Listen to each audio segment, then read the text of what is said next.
Hello students, मैं उर्मिला यादव अपने YouTube channel Urmila Yadav Hindi classes में एक बार फिर से आपका स्वागत करती हूँ। देखिए, आज हम करने जा रहे हैं विशेषण। विशेषण के भेद, विशेषण क्या होता है, उसकी परिभाषा क्या है, ये हम पहले कर चुके हैं।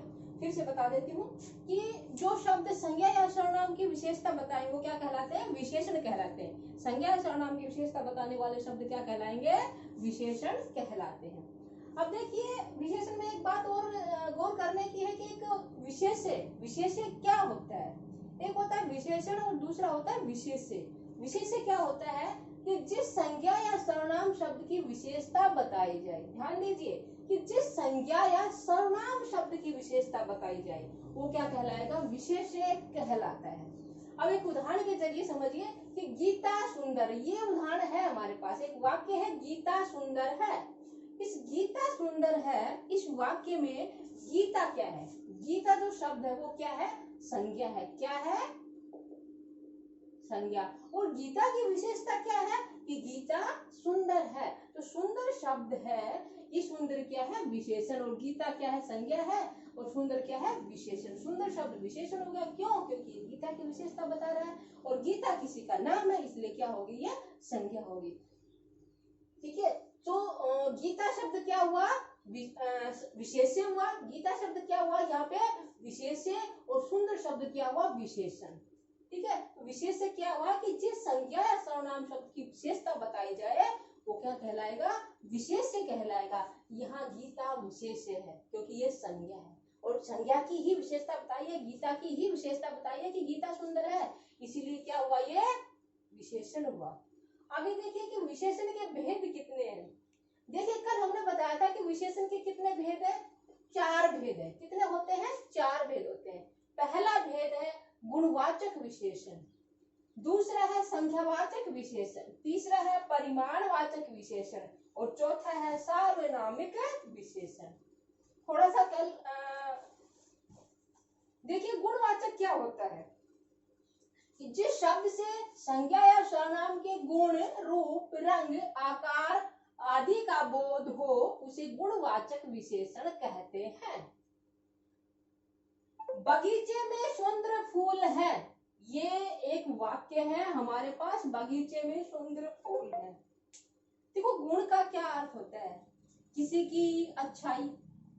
गुण में तो किसी की जो अच्छे गुण होते हैं उनके लिए आता है, लेकिन यहाँ केवल अच्छाई से ही मतलब नहीं है। यहाँ अच्छा भी हो सकता है, बुरा भी हो सकता है, खोटा भी हो सकता है, नमकीन भी हो सकता है, तिक्त भी हो सकता है, कसेला भी हो सकता है, यानी कि उसका कोई भी गुण हो सकता है।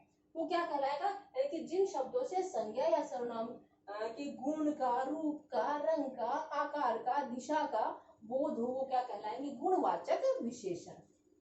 अब देखिए कि बगीचे में देखिए कक्षा में 40 विद्यार्थी, माफी चाहूंगी कि बगीचे में सुंदर फूल है, इस वाक्य में जो फूल है, फूल जो शब्द है वो क्या है, संज्ञा है। और इस संज्ञा की विशेषता क्या है कि फूल कैसे हैं, सुंदर है। कैसे फूल है, सुंदर है। तो सुंदर शब्द क्या हुआ, विशेषण हुआ। और फूलों की विशेषता क्या है कि वो फूल सुंदर है, तो क्या हो गया, सुंदर शब्द गुणवाचक विशेषण हो गया। यहाँ बगीचा क्या है, बगीचा संज्ञा है, क्या है, बगीचा भी एक संज्ञा है। क्या है, संज्ञा है। और देखिए गुणवाचक विशेषण के उदाहरण देख सकते हैं कि वह लड़का बेईमान है, वह लड़का बेईमान, उस लड़के की विशेषता क्या है कि वो बेईमान है। ठीक है, बेईमान भी उनका गुण है, यहाँ भी गुणवाचक विशेषण है। उसका घर चौरस है, अब घर क्या है, संज्ञा है, और इस संज्ञा की विशेषता क्या है कि उसका घर चौरस है। ठीक है, तो चौरस शब्द है वो घर की विशेषता बता रहा है, इसलिए क्या हुआ, गुणवाचक विशेषण। श्याम का लड़का लंबा है, अब श्याम का लड़का है, उस लड़के की विशेषता क्या है कि वो लंबा है।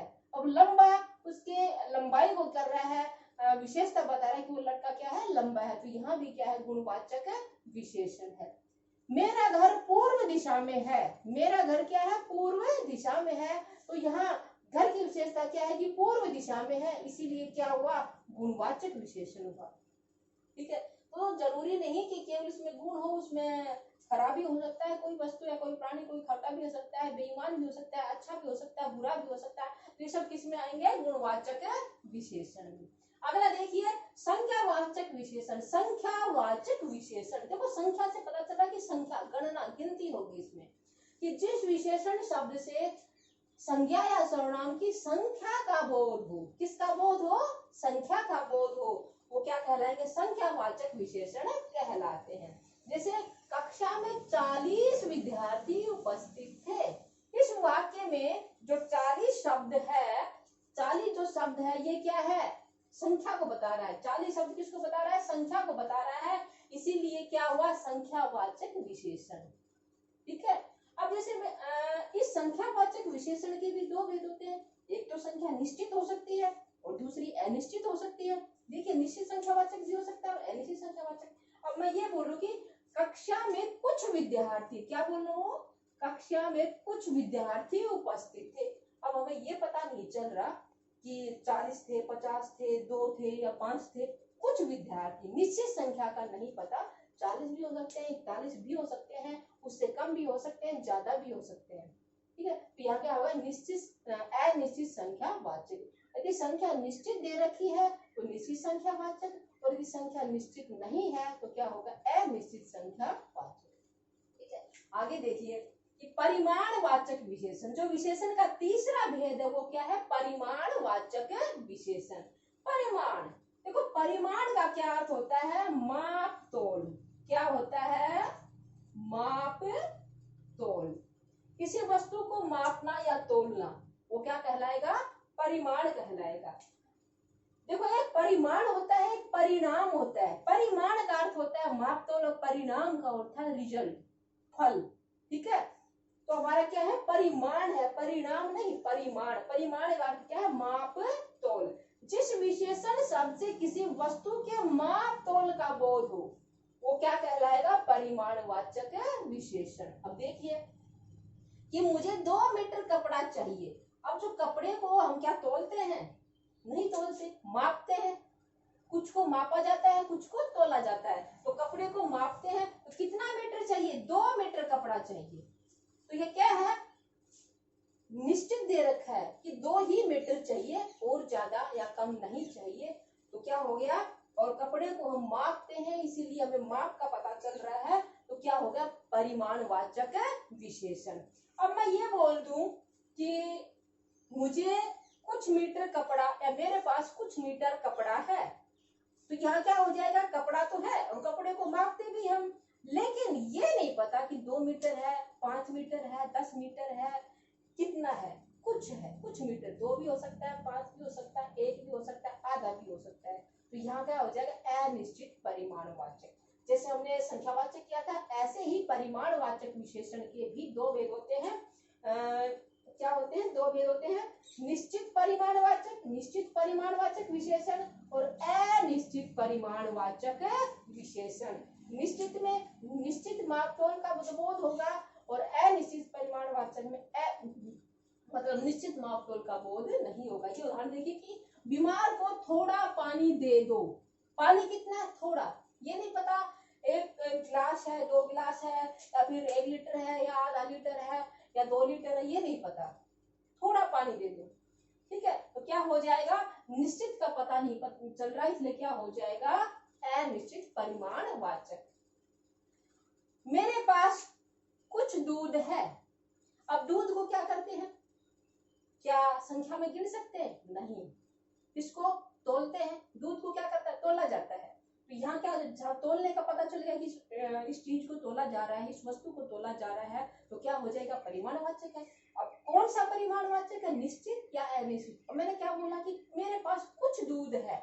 कुछ दूध है मतलब कुछ है, ये नहीं पता कितना है, एग्जैक्ट नहीं पता, निश्चित नहीं पता, इसलिए क्या हो जाएगा? अनिश्चित परिमाणवाचक। मेरे पास 2 किलो चीनी है, यहाँ चीनी की मात्रा कितनी है? 2 किलो चीनी को हम तोलते हैं, तो क्या हो जाएगा? परिमाणवाचक। कौन सा? निश्चित परिमाणवाचक। अब देखिए मेरे पास 1 दर्जन केले हैं। मेरे पास 1 दर्जन केले हैं। अब यहाँ आप कहोगे कि ये संख्यावाचक है। देखो कुछ जगह केलों को तोला जाता है और कुछ जगह गिना जाता है। अब 1 दर्जन बोला मैंने, देखो 1 दर्जन केले हैं, इसका मतलब क्या हुआ कि मेरे पास 12 केले हैं, और 1 दर्जन में 12 केले होते हैं, इसका मतलब निश्चित है 12 ही है, 13 भी नहीं है, 11 भी नहीं है, केवल 12 है। तो 12 है तो निश्चित का पता चल रहा है। अब यहाँ क्या हो जाए, केलों को गिन सकते हैं, 12 को गिन सकते हैं, क्या हो जाएगा, निश्चित संख्यावाचक विशेषण। ठीक है, 1 दर्जन बोला है और दर्जन का हमें पता है कि 12 होते हैं 1 दर्जन में, इसलिए क्या हो जाएगा, निश्चित संख्यावाचक। और मैं ये बोलूं कि मेरे पास कुछ केले हैं, तो यहाँ हमें संख्या का पता नहीं है कितने हैं केले, तो यहाँ क्या हो जाएगा, अनिश्चित, मतलब क्या हो जाएगा, केलों को क्या किया जाता है, गिन सकते हैं, तो अनिश्चित संख्यावाचक। और मैं ये बोलूं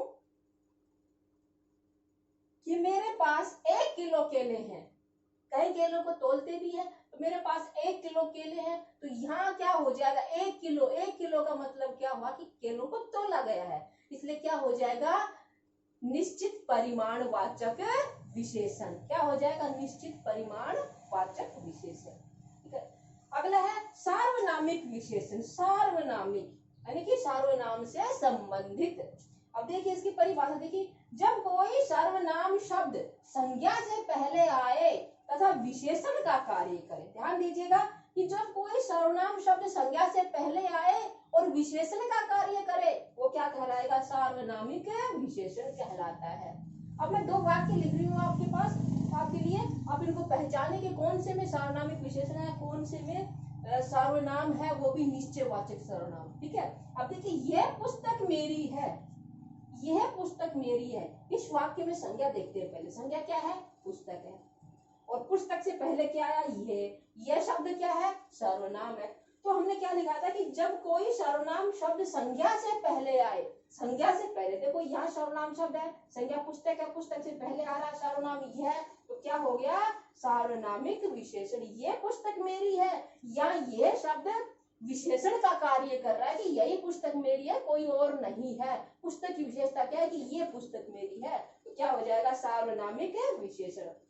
अब मैंने लिखा यह मेरी पुस्तक है, यहाँ भी पुस्तक संज्ञा है और यह क्या है, सर्वनाम है, लेकिन पुस्तक और यह के बीच में क्या आ गया, मेरी आ गया है, संज्ञा से ठीक पहले सर्वनाम नहीं आया, इसलिए यहाँ सार्वनामिक विशेषण नहीं है। यहाँ जो यह शब्द है ये क्या है, निश्चयवाचक सर्वनाम। क्या है, निश्चयवाचक सर्वनाम, कि यही पुस्तक मेरी है, कोई और नहीं है। सर्वनाम के भेद किए थे, उसमें क्या था कि निश्चयवाचक और अनिश्चयवाचक। ठीक है, तो क्या ये पुस्तक मेरी है, या ये पुस्तक के बारे में बता रहा है कि यही पुस्तक मेरी है, कोई और नहीं, या पुस्तक और यह के बीच में मेरी शब्द आ गया, संज्ञा से ठीक पहले सर्वनाम शब्द नहीं आया, इसलिए यहाँ यह शब्द दूसरे वाक्य में निश्चयवाचक सर्वनाम है, और पहले वाक्य में पुस्तक से जस्ट पहले आया, ठीक पहले आया है, तो यह शब्द क्या है, विशेषण का कार्य कर रहा है, इसलिए क्या है, सार्वनामिक विशेषण है। ठीक है, उम्मीद करती हूँ विशेषण के बारे में आपको अच्छे से समझ में आ गया होगा। चलिए, अगली क्लास के लिए आप बने रहिए। धन्यवाद।